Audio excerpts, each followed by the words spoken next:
Hello అండి. Welcome to my channel Padmini cook book. ఇవాళ నేను కొబ్బరి, శనగపప్పుతో ఒక మంచి కర్రీ చూపించబోతున్నానండి. చాలా బావుంటుంది. కొబ్బరి వేసి చేస్తాం కాబట్టి తినటానికి కమ్మగా ఉంటుంది. అలాగే శనగపప్పు టేస్ట్ కూడా బావుంటుంది. దీంట్లో కొద్దిగా మసాలా వేసి ఇలా కొబ్బరి, శనగపప్పు కర్రీ తయారు చేయండి. అన్నంలోకి వేసుకుని తింటే ఎంత బావుంటుందో చపాతీలోకి కూడా అంతే బావుంటుందండి. చాలా సింపుల్ కర్రీని ఎలా తయారు చేసుకోవాలో చూపిస్తాను. దీనికోసం అయితే ముందుగా ఒక కప్పు దాకా శనగపప్పుని తీసుకున్నానండి. ఈ శనగపప్పు నేనైతే ముందు రోజే నానబెట్టేసుకున్నాను. ముందు రోజు నైటే నానబెట్టుకుంటే మనం నెక్స్ట్ డే మార్నింగ్‌కి లంచ్ బాక్స్‌లకి ప్రిపేర్ చేయాలన్నా కూడా చాలా ఈజీగా అయిపోతుంది. అప్పటికప్పుడు నానబెట్టే పని అవసరం లేకుండా ముందు రోజే నానబెట్టుకున్నానండి. మీకు ఇలా ఇష్టం లేకపోతే నెక్స్ట్ డే మార్నింగ్ ఒక కప్పు శనగపప్పులో చక్కగా మునిగే వరకు వాటర్ పోసేసుకుని ఒక అరగంట అయినా నానబెట్టుకొని పెట్టుకోవాలి. తర్వాత ఈ శనగపప్పుని 2, 3 సార్లు శుభ్రంగా కడిగేసి ఇలా ఒక కుక్కర్‌లోకి తీసుకోవాలి. ముందుగా శనగపప్పుని ఉడకపెట్టుకోవాలండి సపరేట్‌గా. దానికోసం ఇలా కుక్కర్‌లోకి వేసుకుని ఈ శనగపప్పు మునిగే వరకు వాటర్ పోసుకోవాలి.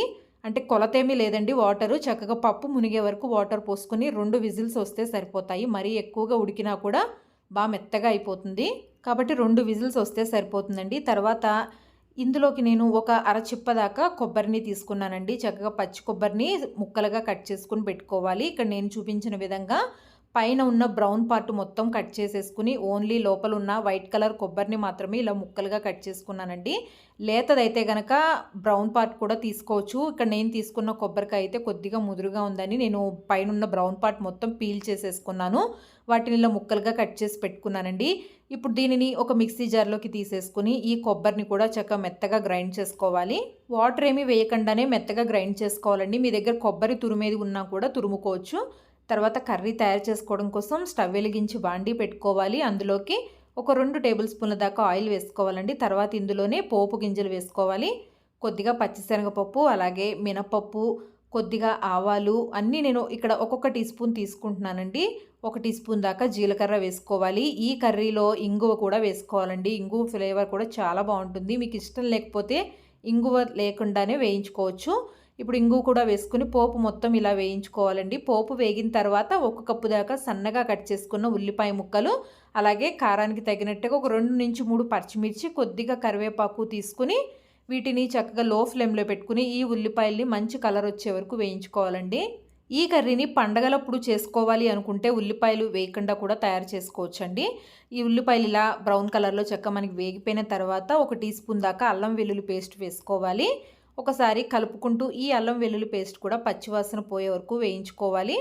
ఈ కొబ్బరి శనగపప్పు కర్రీలో ఇలా అల్లం వెల్లుల్లి పేస్టు, అలాగే గరం మసాలాలు ఇవన్నీ వేయటం వల్ల ఎక్స్ట్రా టేస్ట్ ఉంటుందండి. బాగుంటుంది చాలా. ఇది ఇలా వేగిన తర్వాత మనం గ్రైండ్ చేసి పెట్టుకున్న పచ్చి కొబ్బరిని వేసుకోవాలి. ఏదైనా కర్రీ తయారు చేసుకున్నప్పుడు పచ్చి కొబ్బరి వేయాల్సి ఉంటే పైన బ్రౌన్ పార్ట్ మొత్తం తీసేసి మనం పచ్చి కొబ్బరిని వేసుకుంటే ఆ రుచి బాగుంటుందండి. పచ్చి కొబ్బరిని వేసిన తర్వాత 1 నిమిషం పాటు ఇలాగే కలుపుకుంటూ వేయించుకోవాలండి ఈ కొబ్బరి మొత్తాన్ని. తర్వాత ఇందులోకి ఒక్కొక్కటిగా మసాలాలని యాడ్ చేసుకోవాలి. ఒక పావు టీ స్పూన్ దాకా పసుపుని వేసుకోవాలి. తర్వాత ఇందులోనే కారానికి తగినట్టుగా 2-3 టీ స్పూన్ల దాకా కారం వేసుకోవాలి. ఆల్రెడీ పచ్చిమిర్చి కూడా వేసాం కాబట్టి. తర్వాత 1 టీ స్పూన్ దాకా ధనియాల పొడిని వేసుకోవాలి. అలాగే ఒక అర టీ స్పూన్ దాకా గరం మసాలా పొడిని వేసుకోవాలండి. ఈ ఫ్లేవర్ అనేది చాలా బాగుంటుందండి. తర్వాత రుచికి తగినట్టుగా ఉప్పుని వేసుకోవాలి. ఇప్పుడు వీటన్నిటిని కలుపుకుంటూ ఇలాగే 1 నిమిషం పాటు వేయించుకోవాలి. మనం వేసిన ఈ మసాలాలన్నీ కూడా కొబ్బరికి పట్టుకుని చక్కగా పచ్చివాసన ఏమీ లేకుండా బాగా వేయించుకోవాలి. మీరు కావాలంటే గరం మసాలా కానీ అల్లం వెల్లుల్లి పేస్ట్ ఈ 2 కూడా స్కిప్ చేసుకుని కూడా తయారు చేసుకోవచ్చండి ఈ కర్రీని. ఇలా మొత్తం 1 నిమిషం పాటు వేయించుకున్న తర్వాత మనం ఉడికించి పెట్టుకున్న శనగపప్పుని నీళ్లతో సహా వేసేసుకోవాలి.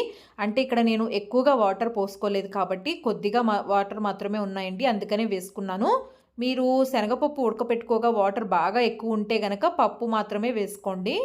శనగపప్పు కూడా వేసేసిన తర్వాత ఇప్పుడు ఒకసారి కలుపుకుంటూ వేయించుకోవాలండి. పప్పు ఆల్రెడీ ఉడికిపోయే ఉంటుంది కాబట్టి ఇక్కడ మనకి కర్రీ ఎక్కువ టైం కూడా పట్టదు. చూసారు కదా, పప్పు కూడా చక్కగా ఉడికిపోయిందండి. ఇలా మొత్తం కలుపుకున్న తర్వాత చివరిలో ఇక్కడ నేను 1 టీ స్పూన్ దాకా కసూరి మెతిని వేసుకుంటున్నాను. అంటే మనం బిర్యానీలోకి కానీ కర్రీస్లోకి కానీ వేసుకుంటాం కదా, కసూరి మెతి వేసుకుంటే ఆ ఫ్లేవర్ బాగుంటుంది. మసాలా ఫ్లేవర్ అది మనకి అన్నంలోకి కానీ రోటీ చపాతీలోకి కూడా టేస్ట్ బాగుంటుందండి. ఇంకా పప్పుని ఇక్కడ మ్యాష్ చేయడం కానీ ఇలా ఏమీ చేయొద్దు. ఇలాగే వదిలేసి చక్కగా కసూరి మేతి వేసిన తర్వాత ఆ ఫ్లేవర్ అంతా కూడా కర్రీకి పట్టుకునేలాగా 1 నిమిషం పాటు వేయించుకోవాలి. అలాగే నేను వేసుకున్న వాటర్ కూడా కొద్దిగా ఇంకిపోయే వరకు మనకి వేయించుకోవాలండి. ఇక్కడ చూసారు కదా, చివర్లో మనకి కర్రీ అంతా చక్కగా రెడీ అయిపోయింది. ఉప్పు కానీ కారం కానీ ఒక్కసారి చూసుకోండి, సరిపోకపోతే ఒకసారి కలుపుకోవచ్చు.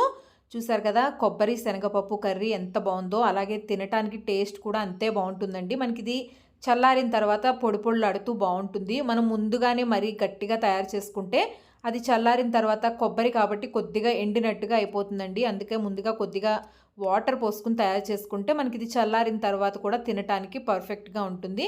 స్టవ్ ఆఫ్ చేసేసుకుని ఒక ప్లేట్లోకి సర్వ్ చేసుకుని పైనుంచి ఇలా కొత్తిమీరను కూడా వేసుకోండి. అన్నంలోకి కానీ రోటీ చపాతీ కూడా సూపర్గా ఉంటుందండి ఈ కర్రీ.